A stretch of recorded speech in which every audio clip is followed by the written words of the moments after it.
सिंध भर के 353 निजी स्कूल्स का 10% मुफ्त तालीम हासिल करने वाले तलबा का डेटा सिंध हाई कोर्ट में जमा करा दिया गया।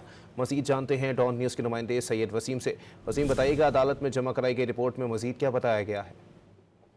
जी बिल्कुल, additional director private institution Sindh Rafia Javed की जानिब से ये डेटा सिंध हाई कोर्ट में जमा कराया गया है, जिसमें सिंध भर के 353 निजी स्कूलों का 10% मुफ्त तालीम हासिल करने के तलबा का डेटा जो है वो सिंध हाई कोर्ट में तलब किया गया था।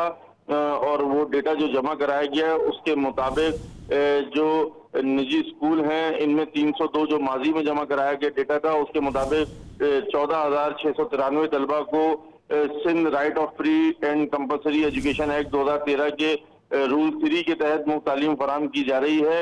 इसी के साथ जो नया डेटा जमा कराया गया उसमें 10,000 से ज्यादा तलबा को मुफ्त तालीम दी जा रही है। ये बताना है additional director private institution Sindh Rafia Javed का। इसी के साथ साथ जो डायरेक्टरेट ने एक अहम फैसला किया है वो ये कि तमाम निजी स्कूलों की रजिस्ट्रेशन और उसकी रिन्यूअल जो है वो 10% फ्रीशिप के कानून के साथ मुंसलिक कर दी गई है।